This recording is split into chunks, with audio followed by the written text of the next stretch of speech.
Welcome to S9 TV news. ముందుగా headlines ఏంటో చూద్దాం. సికింద్రాబాద్ ను నామరూపాలు లేకుండా చేయాలని ప్రభుత్వం చూస్తోంది.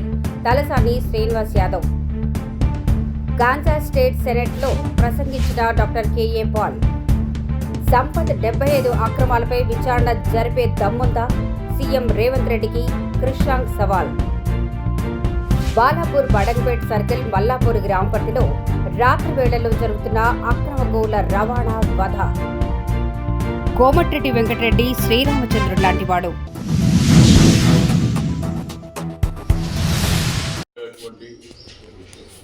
సికింద్రాబాద్ అస్తిత్వం ఆత్మగౌరవ ర్యాలీ ఏదైతే ఒక శాంతియుతమైనటువంటి ర్యాలీని చేపట్టడానికి రేపు ఉదయం 9 గంటలకు సికింద్రాబాద్ రైల్వే స్టేషన్ మీదుగా Prashant theatre, clock tower, factory centre, అదేవిధంగా Manju theatre, Paradise, Gandhi statue వరకు ఈ ర్యాలీ కొనసాగుతుంది.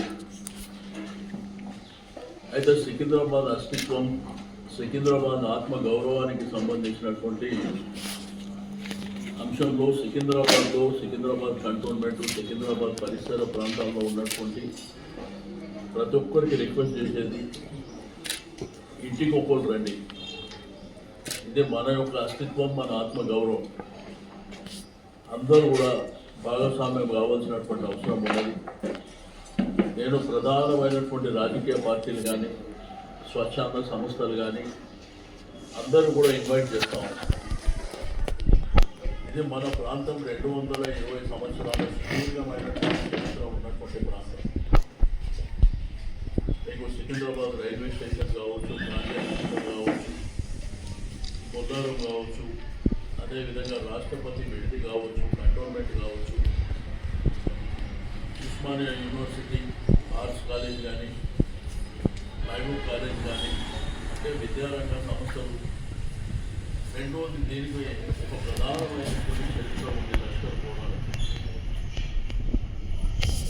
ఇవన్నీ ఉన్నటువంటి సికింద్రాబాద్ ప్రాంతాన్ని ప్రభుత్వం నామరూపాలు లేకుండా చేయాలనేటువంటి ఒక ప్రయత్నం జరుగుతుందో దాన్ని ప్రొటెస్ట్ చేయడానికి ఒకవైపున ముఖ్యమంత్రి గారు సికింద్రాబాద్ని టచ్ చేయలేదు. మరి ఎందుకు నార్త్ జోన్ ఆఫీస్ మల్కాజిగిరి అయితే చెప్పవలసినటువంటి అవసరం. మాంకారి కానీ, బోండా మార్కెట్ కానీ, బేగంపేట ప్రాంతాలు కానీ ఎందుకు మల్కాజిగిరి కమిషనరేట్ కట్టింది? ఎందుకు అక్కడ పోలీస్ డిపార్ట్మెంటు మరి మల్కాజిగిరి కమిషనరేట్లో పనిచేస్తుందో చెప్పవలసినటువంటి అవసరం ఉంది. అయితే నేను అన్ని వర్గాల ప్రజలు ఈరోజు సమాజంలో ఉన్నటువంటి సికింద్రాబాద్తోని, ఈ భూమితోని, మట్టితోని అనుబంధం ఉన్నటువంటి ప్రతి ఒక్కరికి, ఇంక్లూడింగ్ మీడియా, ప్రెస్, అందరినీ కూడా వ్యాపార సంస్థలు కానీ, యూనియన్స్ కానీ, కాలనీస్ కానీ, అమాలీస్ కానీ, ఆటో యూనియన్లు కానీ, అడ్వకేట్లు కానీ, డాక్టర్లు కానీ అందరికీ కూడా మనం ఈ ప్రభుత్వం మీద ఒత్తిడి చేయడానికి మనకి ఏకైక మార్గం గాంధేయ మార్గంలో ముందుకు వెళ్ళడం.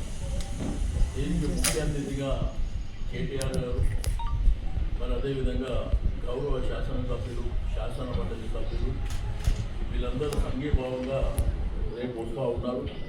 కాబట్టి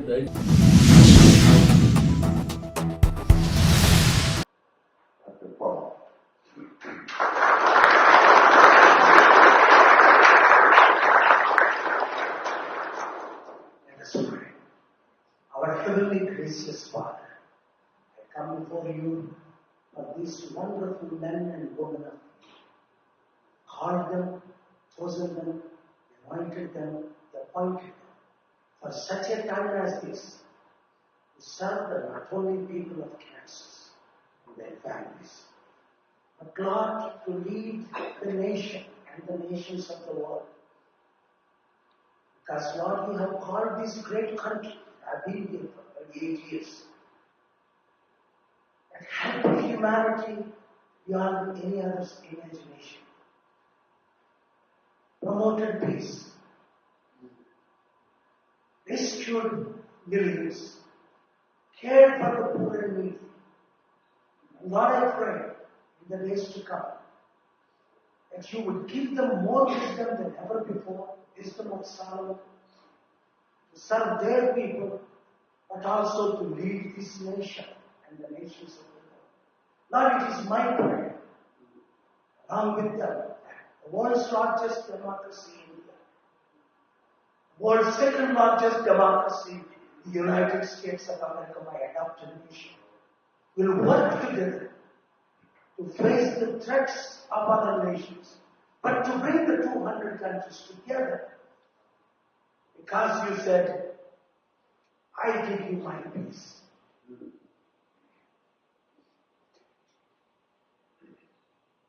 You are the Prince of Peace, Lord. No matter we have different political parties, but Lord, we all love you, the Creator, and we all love you, Jesus, and we all love this nation, the United States, and the nations of the world. Help us, Lord, to do our part, to glorify your name, but to stop every major war. 58 wars that are involving 197 countries. Because you called this nation to lead and promote peace. Yes, we make mistakes, but Lord, bring us back so that we can be cleansed by the precious blood. ఇక్కడ తెలంగాణ యువత గమనించాలి. పాపం అందరూ ఒకవైపు అశోక్ నగర్లో, దిల్సుఖ్ నగర్లో రాష్ట్ర వ్యాప్తంగా జాబ్ క్యాలెండర్ కావాలని ధర్నాలు చేపడుతుంటే, వాళ్ళు ధర్నాలు మాకు ఉద్యోగాలు కావాలని ధర్నాలు చేస్తుంటే, రేవంత్ రెడ్డి గారేమో ఉద్యోగాలు వద్దు అని అంటున్నారు వీళ్ళు అని అంటారు. కానీ వాళ్ళ తెలంగాణ యువతకు తెలియాల్సింది ఏంటంటే,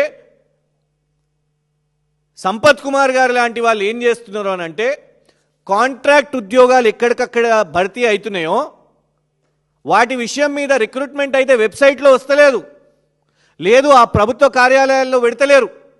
ఫస్ట్ లిస్టు పోవాల్సింది సంపత్ కుమార్ గారి దగ్గరకు పోవాలనంట. ఆ లిస్టుని సంపత్ కుమార్ గారు టిక్ చేస్తేనే అప్పుడు బయటికి రిలీజ్ కావాలనంట. ఆ టిక్కు పడాలనంటే ఏంది? పైసలు రావాలి. ఆ టిక్కు చేయడానికి ఆ లిస్టు అధికారి ఇవ్వకపోతే ఇమీడియట్గా ట్రాన్స్ఫర్. ఇది మేము ఛాలెంజ్ చేస్తున్నాం, నిరూపిస్తాం. లిస్టు ఇవ్వకపోతే లిస్టు నాకు పంపాలే, జాబ్స్ లిస్టు నాకు పంపాలే అని హుకుం జారీ చేయడం అధికారి మీద. ఆ లిస్టు రాకపోతే ఇమీడియట్గా 2 రోజుల్లో బదిలీ. ఇది తెలంగాణ యువత గమనించాలి. ఈయన రాష్ట్ర ముఖ్యమంత్రి కాదు, ఈయన మంత్రి కాదు, ఆ జిల్లా ఇన్ఛార్జ్ మంత్రి కాదు, కనీసం ఎమ్మెల్యే కూడా కాదు. మరి ఉద్యోగాల లిస్టు ఎవరు భర్తీ అయినరు? అందరికీ నమస్కారం. ఈరోజు మన బాలాపూర్ మండల్ బాలాపూర్ పోలీస్ స్టేషన్ పరిధిలో అనేక సంవత్సరాల నుండి ఇక్కడ సుల్తాన్పూర్ సమీపంలో అక్రమంగా కబేలాలు నిర్వహిస్తున్నారు. ఇక్కడ అర్ధరాత్రి పూట వాహనాలలో ఈ ఆవులను తరలించడం, ఈ యొక్క మాంసాన్ని వివిధ ప్రాంతాలకు ఇక్కడి నుంచి తరలించడం, ఆ యొక్క వాహనాల ముంగడ బండి వెనకాల ఒక 5 మంది, వెనకాల ఒక 5 మంది ఇక్కడ నుంచి వాహనాలని పెట్టుకొని తరలిస్తున్నారు. ఇక్కడ సుల్తాన్పూర్ మల్లాపూర్ గ్రామ ప్రజలని ప్రశ్నిస్తే వాళ్ళని భయభ్రాంతులకు గురి చేస్తున్నారు. ఈ విషయము ఇక్కడ ఉన్నటువంటి బాలాపూర్ పోలీస్ స్టేషన్ సిఐ గారికి చాలా సార్లు చెప్పడం జరిగింది. అయినా కూడా ఇప్పటి వరకు ఎలాంటి చర్యలు తీసుకోలేదు. ఎందుకో అర్థం కాదు. ఇక్కడ ఉన్న సిఐ గారు ఎవరికి పని చేస్తుందో అర్థం కావట్లేదు. ఇక్కడ సాయంత్రం పూట వెహికల్ ఆపుతారు, వెహికల్ ఆపి చాలా వేస్తారు. వీటి మీద ఉన్న దృష్టి, ఈ లోకల్ ప్రజల మీద ఉన్న దృష్టి ఈ యొక్క కబేలాల మీద ఎందుకు దృష్టి పెట్టట్లేదో అర్థం కావట్లేదు. ఇక్కడ అక్రమంగా కబేలాలు నిర్వహించడమే కాకుండా ఇక్కడ ఈ కబేలాల నుంచి దుర్వాసన వస్తుంది. ఇక్కడ ఉన్న ప్రజలు చాలా ఇబ్బందులు పడుతున్నారు. ఈ యొక్క విషయంపై సిఐ గారికి కంప్లైంట్ ఇవ్వడం జరిగింది. సిఐ గారు కూడా దీని మీద వెంబడే దృష్టి పెట్టి తగిన చర్యలు తీసుకొని వెంబడే ఈ సమస్యను తీర్చాలని చెప్పి కోరుతున్నాము. లేని ఎడల రాబోయే రోజుల్లో పెద్ద ఎత్తున భారతీయ జనతా పార్టీ దీని మీద స్పందించి వెంకటరెడ్డి గారు నాకు దేవునితో మొన్న సంక్రాంతి సెలవులు ఉన్నాయని చెప్పేసి నా కొడుకుని 3 రోజులు హాలిడేకి తీసుకెళ్తే టీవీలో చూసినప్పుడు చాలా బాధగా అనిపించింది. వెంకన్న ఇట్లా నేను విషయం చేయించి చంపేయడని చెప్పడం ఇంకా బాధగా అనిపించింది. వెంకన్న ఒక తెలంగాణకి బ్రాండ్ కోమటిరెడ్డి బ్రదర్స్. కోమటిరెడ్డి వెంకన్న ఇలాంటి వాక్యాలు మీరు చెప్పినందుకు చాలా బాధపడ్డాను. ఒక శ్రీరామచంద్రుని అంటే కోమటిరెడ్డి వెంకటరెడ్డి గారు ఆయనకు దగ్గర సన్నిహితుడుగా నాకు తెలుసు. ఆయన గురించి ఒక శ్రీరామచంద్రుడు, ఆయన గురించి ఇట్లా తప్పుడు ప్రచారం చేసుడు మాత్రము తప్పు అని చెప్పి కూడా నేను అనుకుంటున్నాను. అదే కాకుండా ఎన్టీవీ వాళ్ళు కూడా అంటే అది తెలిసి జరిగిందో తెలియక జరిగిందో చౌదరి గారు కూడా నాకు బాగా తెలుసు. అయితే ఎట్లా జరిగిందో కూడా తెలియదు. సరే ఎంక్వైరీ జరుగుతుంది. ఎంక్వైరీ జరిగినప్పుడు మనకు అన్ని నిజాలు తెలుస్తాయి. కోమటిరెడ్డి వెంకటరెడ్డి అన్న మీకు కావాలంటే ప్రజలు ఆయన తెలంగాణ కోసం మినిస్ట్రీ పదవి వద్దని చెప్పి రిజైన్ చేసి వచ్చినాయి. అంత పెద్ద మంచి పైన ఇలాంటి వీడియోలు తీయడం కరెక్ట్ కాదు. ఒకటే మాటలు చెప్తున్నాను, కోమటిరెడ్డి వెంకన్న ఈ రోజున్న శ్రీరామచంద్ర. ఇంతటితో వార్తల సమాప్తం. మరిన్ని అప్డేట్స్ కోసం చూస్తూనే ఉండండి S9 టీవీ న్యూస్.